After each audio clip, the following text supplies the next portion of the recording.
Hallo und herzlich willkommen in diesem Video, in dem ich mal wieder etwas Lebenszeit gegen Wissen eintauschen möchte. Und zwar, ich habe ja gerade das Image-to-Image-Video aufgezeichnet und ich dachte mir, jetzt ist es auch nicht mehr weit zum nächsten Schritt.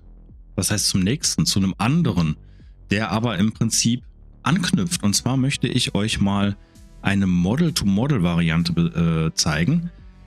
Ich weiß nicht mal, ob dieser Begriff Model-to-Model ein offizieller Begriff ist. Ich glaube, ich habe ihn in einem Video von Olivio Sarrikas aufgeschnappt. Er hat das manchmal erwähnt. Auf jeden Fall benutze ich es so intern in meinem Kopf, um Arbeitsabläufe damit zu beschreiben, und deswegen führe ich das jetzt auch hier weiter fort. Wie gesagt, ob es offiziell so heißt oder nicht, keine Ahnung. Ich nenne es Model-to-Model. Und zwar, ich mache mal eben ein kleines Setup. Wir nehmen wieder die Tiny Terra Notes, auch sehr zu empfehlen. Ne? Schaut euch mein Video zu diesen Dingern an. Lohnt sich, das ist wirklich eine super Sammlung an Custom Notes für das Comfy UI. Ich nehme das Epic Realism. LoRa's machen wir nicht. Positive, Negative kümmern wir uns gleich drum. Nein, kümmern wir uns jetzt drum. Das wandeln wir schon mal wieder in Eingaben um. So, dann machen wir hier mal unser Setup. Wir nehmen eine Primitive, verbinden die, erstmal die Negative, weil das wird bleiben, vergrößern die, kopieren uns die zweimal, nehmen dann auch aus den Tiny Terra Notes ein Concat, machen hier ebenfalls Text 1 zu Input und Text 2 zu Input, verbinden diese Nodes. Einen Moment, ihr dürftet nichts bemerkt haben, aber hier hat die Post geklingelt, da muss ich mal kurz rangehen. So, wir haben jetzt Text 1 und 2 konkateniert, das heißt, wir nehmen Text 1 und 2 hier raus, können diese hier kollapsen.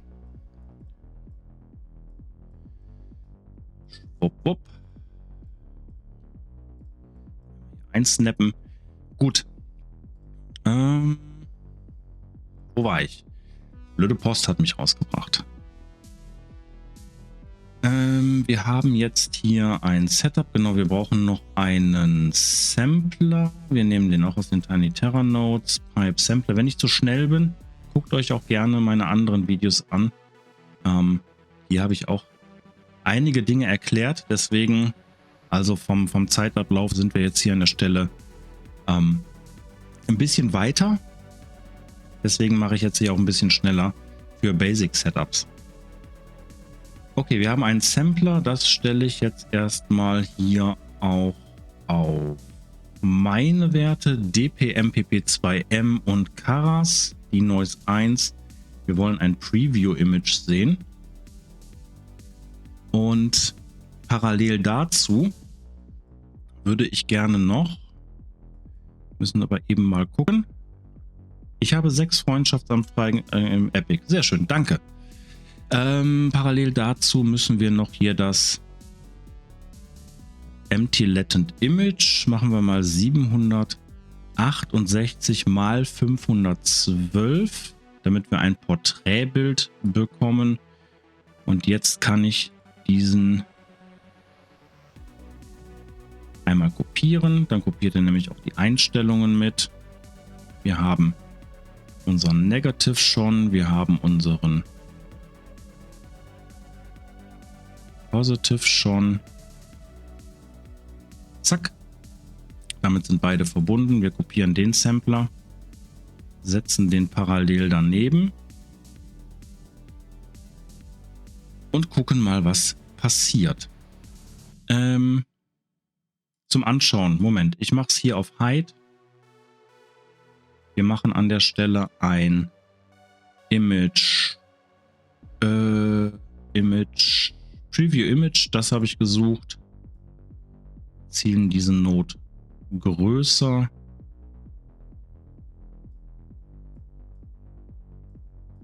So. Nehmen uns das Image hier raus. Können wir die nämlich einmal kopieren. Genauso hier unten ansetzen. So nämlich. Dann haben wir den Vergleich hier ein bisschen größer. Und was ich jetzt mache ist, ich nehme hier mal das Rev Animated Model. Ich werde es wahrscheinlich auch noch in einem Video vorstellen. Clipskip setzen wir hier mal auf -2. Was Clipskip 2 entspricht. Könnt ihr euch doch gerne mein Video zu Clipskip angucken. Das war nämlich eine Zuschauerfrage, die habe ich darin beantwortet. Und jetzt werden wir mal die Prompts erstellen. Ich nehme Textual Inversions Bad Dream, genau, Bad Dream und ein Textual Inversion mit dem Namen Unrealistic Dream. Und ich würde an der Stelle sogar noch sagen, wir nehmen Easy Negative. Die habe ich auch in einem Video vorgestellt. Dann als Stilbeschreibung Absurd Res Masterpiece. Wer meine Videos kennt, wird diese Begriffe auch kennen. 8K, High Detail, Intricate, Cinematic Photography, Sharp Focus und ein bisschen Depth of Field. Und wenn ich sage ein bisschen, dann bedeutet das, ich belege das mit einem Gewicht von 0,9.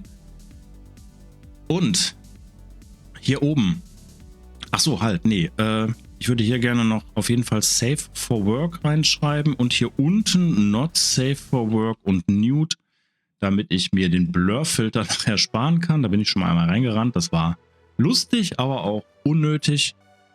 Und wir sagen hier oben mal A beautiful fairy in a dress made of leaves. Einfach ausgedacht, spontan aus dem Kopf gepurzelt. Und ich denke, wir können das Ganze mal laufen lassen. Das heißt, wir haben jetzt ein Setup hier erstellt.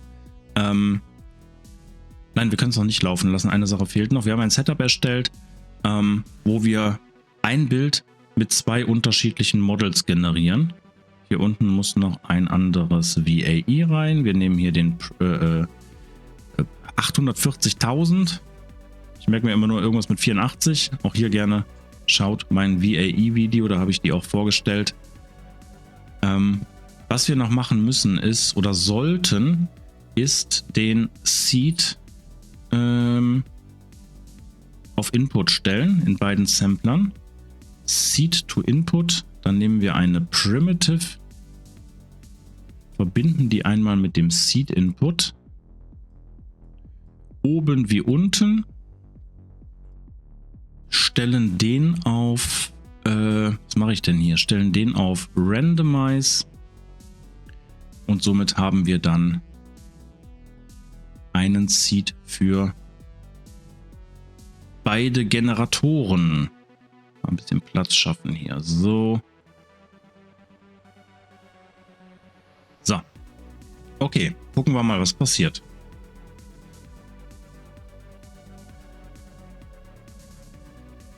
Das ist das Epic Realism Model. Das Rev Animated muss noch geladen werden. Das hatte ich noch nicht im Speicher.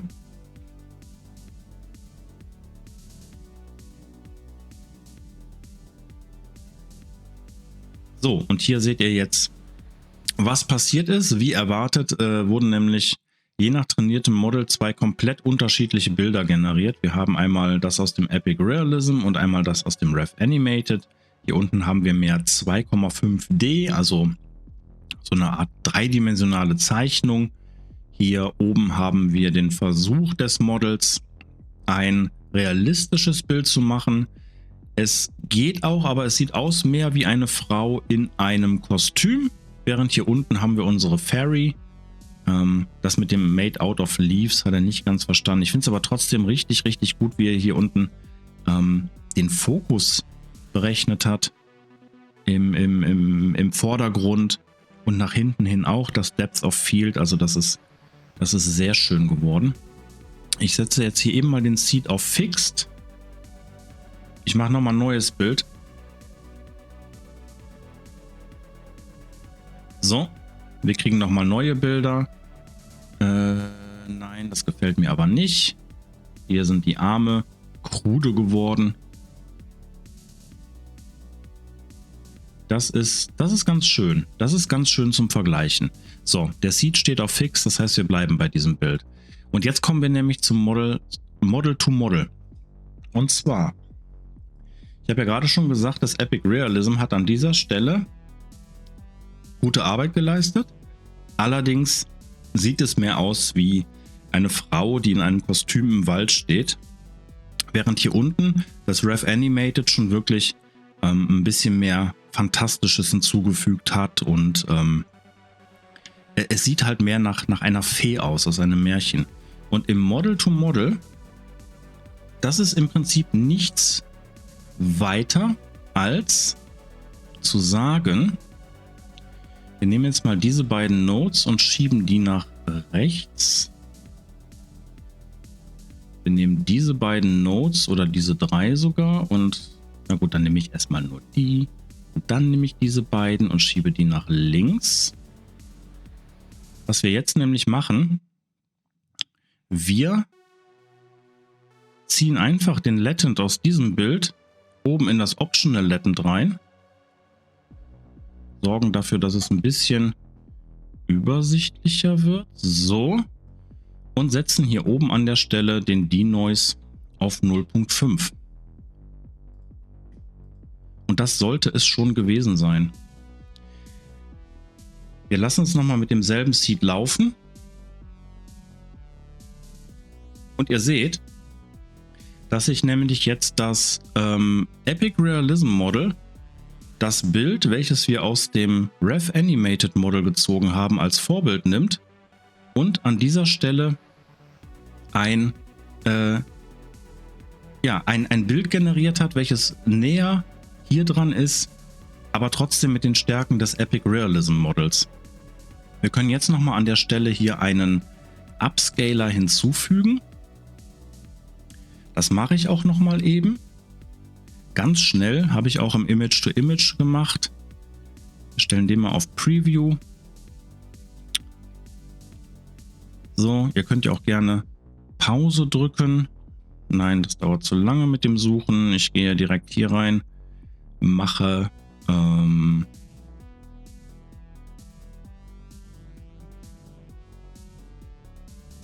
so, kurz abgelenkt, Entschuldigung. Upscale Image Using Model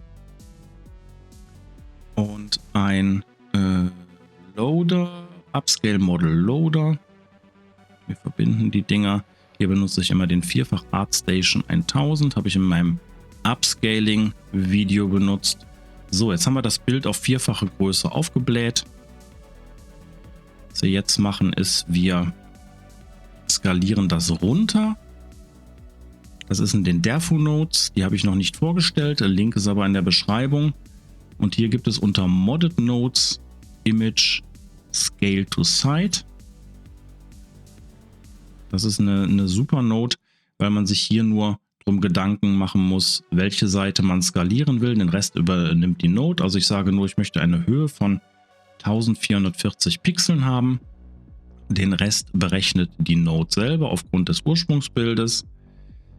Also wir haben es hier auf vierfach hochgezogen. Wir skalieren es hier wieder runter auf eine Höhe von 1440p und eine Breite von weiß die Node was. Danach gehen wir hin, machen einen Sharpen.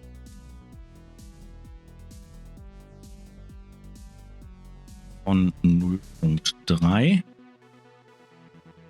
Der kommt, glaube ich, aus der WAS Suite. Oder nee, der ist, ich denke immer, der kommt aus der WAS Suite, der ist aber im Post-Processing-Bereich der Standard-Comfy UI-Nodes.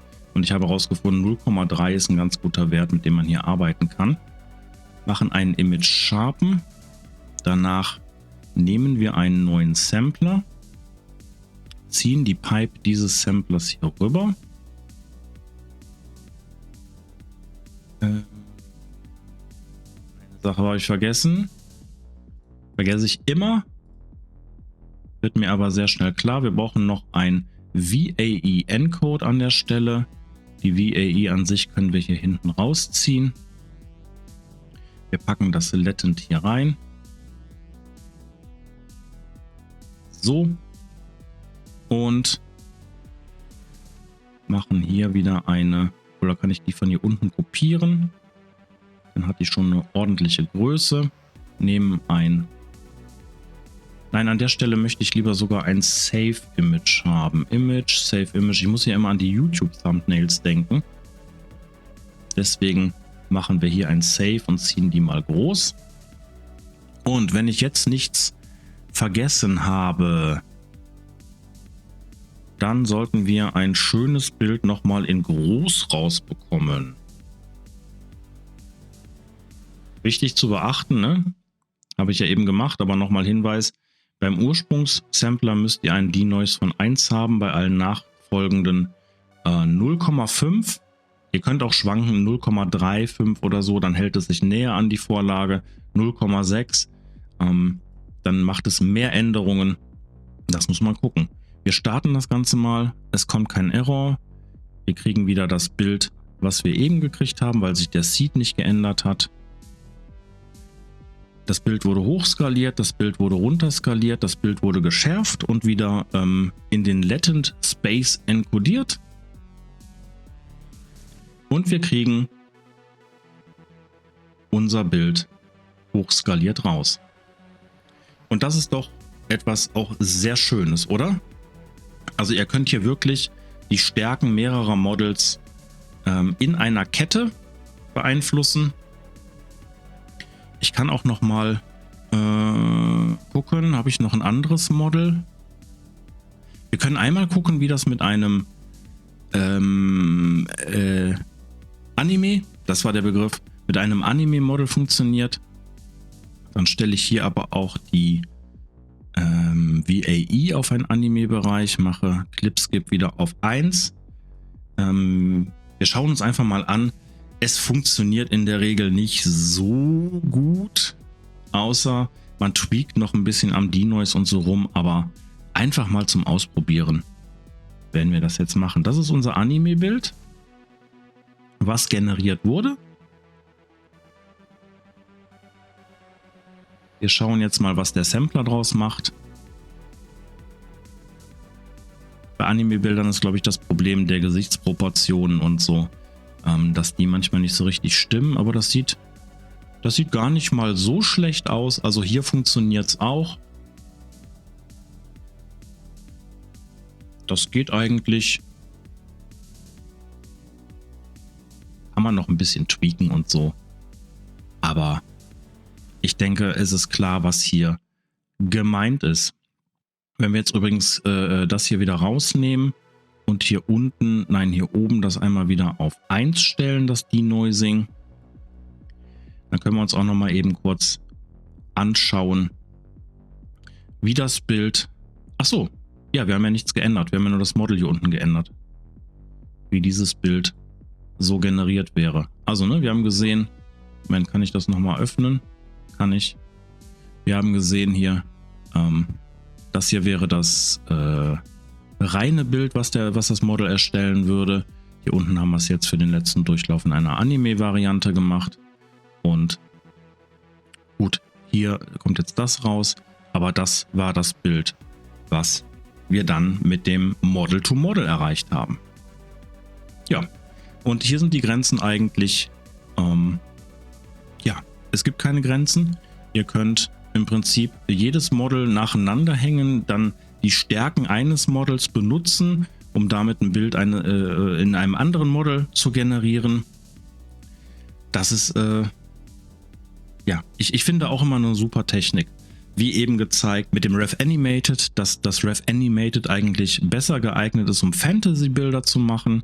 Deswegen benutzt solche Models für ein Grundbild und geht dann im Nachgang mit realistischen Models, also die auf Fotos und so trainiert sind, nochmal drüber und wandelt das dann um. Und hier hinten in der Chain könnt ihr ja beliebig noch Dinge einbauen. Ihr könnt noch einen Face Restore einbauen. Ihr könnt noch weitere Imagefilter einbauen, die ja auch in der WOS Suite massig vertreten sind. Also bei diesem Workflow ist man schon extrem flexibel, was das Mischen der Models angeht. Okay, ich hoffe, ihr konntet was lernen und vor allem hoffe ich konnte was vermitteln. Ich wünsche euch wie immer viel Spaß beim Experimentieren und Rumprobieren. Schreibt mir in die Kommentare, ob ihr Erfolg hattet oder ob noch Fragen sind. Ich schaue da immer gerne rein und freue mich über Kommentare. Und bis zum nächsten Video. Macht es gut und tschüss!